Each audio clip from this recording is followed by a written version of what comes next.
Hello. Today I wanted to talk about Dead by Daylight game balance.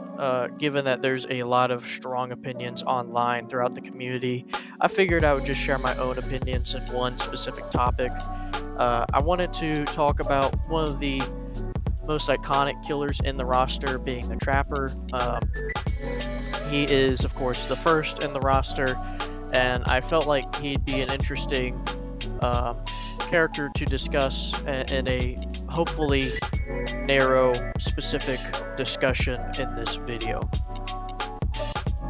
Now, with Trapper, most people in the community agree that he is viewed as very weak, and we can look at his kill rate data back from 2022, which is the last that I saw from the Dead by Daylight team discussing Trapper's kill rate, that his kill rate is below 60%. It's below average. It's not as bad as one might think, but if you look at the graph specifically for the top 5% MMR, you can see that his average is literally bottom of the entire killer roster.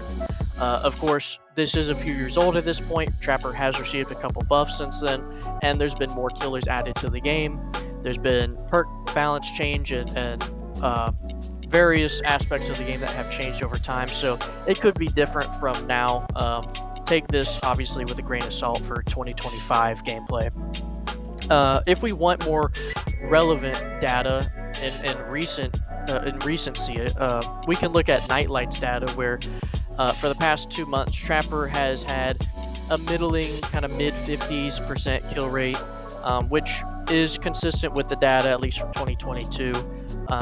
But of course, Nightlight isn't perfect, just because of the fact that the sheer volume of Dead by Daylight players playing Trapper is not nearly comparable to the few hundred games per month that is being populated on this website. Of course, not everyone's posting their information to Nightlight, so it's not as perfectly reflective. Neither of these bits of data are super amazing to be using, but we could, I think, with relative confidence, assume Trapper's kill rate is somewhere between 50 and 60%. It doesn't exceed 60, but it stays above 50. That would be a safe assumption. Of course, it's instructive to further ask, why is Trapper's kill rate below average? We all know that, of course, Trapper's power is very straightforward. There's not a lot of skill involved. It's more strategy, and generally it's just a pretty weak power that also has been power crept incredibly over the years, to the point where Trapper has received multiple buffs to help compensate for getting kind of left in the dust. But for all the talk there is in the community for why Trapper is so abysmally bad, one might assume that his kill rates are even lower than what is indicated. And I think it's important to not jump to any conclusions, but think about what might be reasonable to assume, what might be safe to assume. And I would argue that there's 3 general explanations for his kill rate being where it is. The first explanation is just the fact that at low levels of play, Trapper isn't really that bad of a character for the killer. At low levels of play, skill expression doesn't matter as much. People are fumbling their way through their matches. They don't have strong map knowledge. Being really good in chase as killer isn't that important when the survivor isn't super great at looping, and we'll just ignore pallets and windows. Overall, Trapper is, by all accounts, pretty viable at low MMR. He's a 115 killer, and the survivors are liable to step into traps because they aren't terribly vigilant looking for the traps spread out throughout the match. The next explanation, if we're setting aside low MMR gameplay, is medium to high MMR. People start getting a little bit more sweaty, and so they start running powerful builds, bringing strong add-ons for Trapper, like the Trapper Sack, Bloody Coil, Iridescent Stone.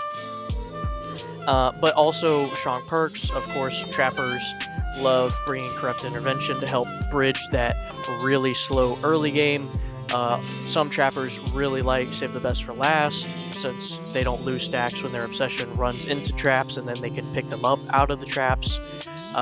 There's also just full-on meta perks that generically get used across all killers, like Scourge of Pain Resonance and Grim Embrace. So strong builds can help uh, compensate for Trapper's overall base weak kit. But I would say the next point that I bring up is one that maybe doesn't get as much credit. I could be wrong, but I would like to address Basement Trapper. Basement Trapper is well known to be very dangerous, and it's really where Trapper can lean into his strengths of area control and really manufacture map pressure through camping the basement. Not only will the survivors be forced to make a decision of whether they want to try to save this person, but they also, in particular, need very good coordination between them, and also might also really benefit from good communication if they are on comms. If it's solo play, if it's solo queue, it might be even more challenging. And if you don't have the right perks for quick resets or unbreakable to pick yourself up from slugging, it can also get a lot more challenging in this regard.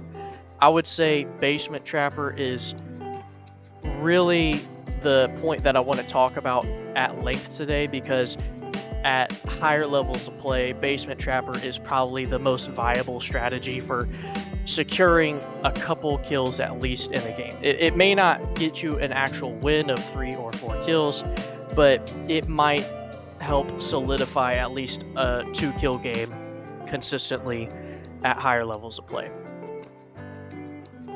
So as far as buffing Trapper, while a large part of the community does agree that Trapper should be buffed, there does stand in the way of the concern of Basement Trapper also, by consequence, getting stronger. Now, of course, Basement Trapper is one of the scariest versions of a basement camping killer. There are other killers that are very strong when camping the basement, who are also just strong across the board in other ways. But to keep this conversation narrowed and focused on Trapper specifically, the issue with Trapper in basement, camping basement, is the fact that the counterplay to Basement Trapper is not proportionate in ease of execution as compared to the Trapper just playing for camping the basement. And so a lot of the community does want him buffed, but I'm not so confident that they are considering that buffs to Trapper generally will also buff Trapper in this context as well. There is also the side conversation to be had, just as a quick tangent, that the dev team have noted that they like Trapper how he is. They like his simplicity. They aren't really concerned with him being a particularly strong killer, and overall they're pretty content with his design as is. They've given him some buffs since they made those comments, but we do know on record that they are overall pretty content with his design. I think, keeping in mind that they don't care to change him that dramatically, what I'll be discussing would maybe tip over the edge of being too dramatic for their liking, but I'd still like to share my thoughts. The ideas that I have would be basically taking a couple of his add-ons and making them base kit, as well as maybe making some slight adjustments to some numbers in a couple areas. The first thing that I think would be lovely to have for Trapper is to make the brown add-on, the makeshift wrap base kit. That add-on was really interesting when they first designed it and implemented it for Trapper, and it overall is just a huge quality of life update for Trapper that I think should just be integrated base kit for him. Being able to play around your own trap and not having to worry about getting stuck in the trap around a loop when you're trying to down a survivor by a pallet is really, really nice. And I think that it would be a very good decision to just add it base kit. The other idea that I have that might be more controversial would be to take his purple add-on, the Trapper Sack, and also make it base kit, but of course take away the downside. Now, this might be more controversial just because of the fact that it gives him a lot more viability to put all of his traps around the basement. But I think that allowing you to have your early game be a lot quicker, being able to set up traps wherever you go without having to worry about being limited to 2 or 3 traps if you have the trapper bag, is just going to give Trapper a huge quality of life updates and being able to actually make an early game that's a little bit more impactful. The overall idea of having these two things base kit would be allowing Trapper to play more for chases and overall just having faster gameplay where you don't feel like the survivors are just moving too quickly on the gens. Aside from Trapper Sack and the makeshift wrap, I think that although they have improved the trap setting speed a while ago, they increased the default trap setting speed. I think it could further be increased. They don't have to fully integrate an add-on into the speed, but they could partially make the trap setting speed base kit if they wanted. And this one, I admit, is just kind of more of me being silly, but I loved a few iterations ago of the 2v8 when Trapper had like 150% move speed for 3 seconds. That was a lot of fun. It actually created interesting anti-loop situations where you'd set the trap and then zoom around the other side to get the hit. But that would kind of be leaning into a little bit of overlapping gameplay style as Wraith. So I don't think that's really the best idea, but they could make his bonus move speed for setting the trap maybe a little bit longer. I think the 7.5% move speed, that's Bloodlust 2, that feels really good. But at 5 seconds, it is pretty conservative. And so maybe they could be 7.5% speed for 7 seconds, something like that. But these ideas, I think, need to be complemented, though, with targeted nerfs at Basement Trapper. One of the ideas I had as far as targeting nerfs toward Basement Trapper would be related to the endurance that the survivor has off the hook, where if you were to run into a trap while you still have endurance active, you essentially get a similar buff as to how survivors who still have endurance off the hook with Houndmaster, they get to break free from the dog's grasp more easily, where if you get stuck in a trap with endurance, you essentially get a buff that lets you have faster escape attempts, or perhaps the escape attempts have a higher chance of succeeding. Just as a quick side note, I think that the escape attempts for Trapper should be normalized. Having the chance start at a minimum base percentage that increases with each failed attempt, I think gets too unpredictable and can be too powerful or absolutely worthless. But getting back to Basement Trapper, I think having faster escape attempt speed and or higher base chance to escape would be one way to do it, but there's obvious very easy counterplay for the Trapper, not the least of which is that he can just grab you out of the trap. If you have teammates with flashlights or if there's a pallet, it is a little bit risky for him to do something like that, but it would still force a scenario where you have but a short period of time before you're going to get out of the trap and get more distance. The other idea that I think would be more impactful, both to Basement Trapper but also general gameplay, would be if you have endurance and you run through a trap, instead of being trapped you essentially take an injury where the endurance goes away and you get a deep wound applied, and then you get your burst of speed. Similar to that of like a nemesis zombie smacking you, where the killer's not losing distance, you gain movement speed, and you just get deep wound.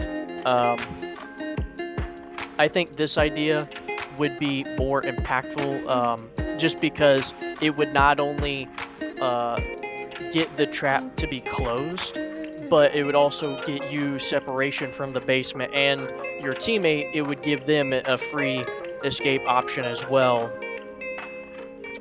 if they are able to get out of that situation. There's obviously a pretty glaring problem here with just general Trapper gameplay if you aren't playing Basement, which is, what if the survivor has Dead Hard and they just intentionally run into your trap, activate Dead Hard at the perfect time, and then they get free distance? There is definitely that consideration to be had there.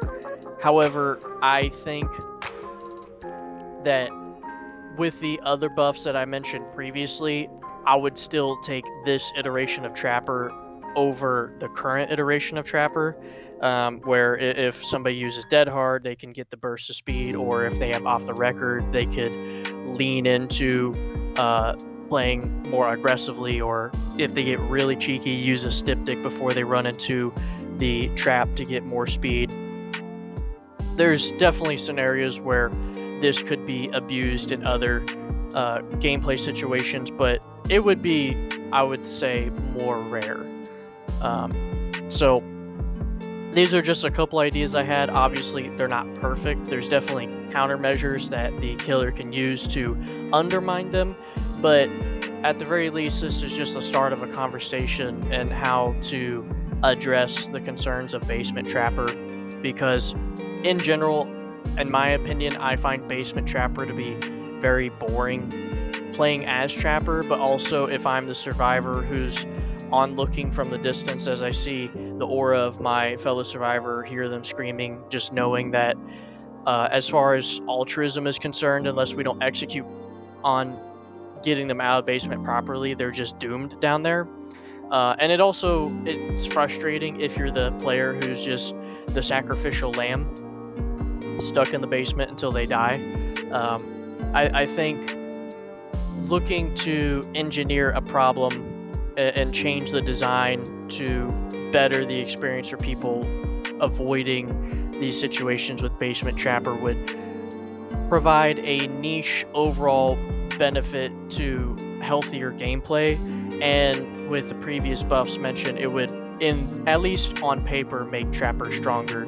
Hopefully, in result, would make his kill rates also better.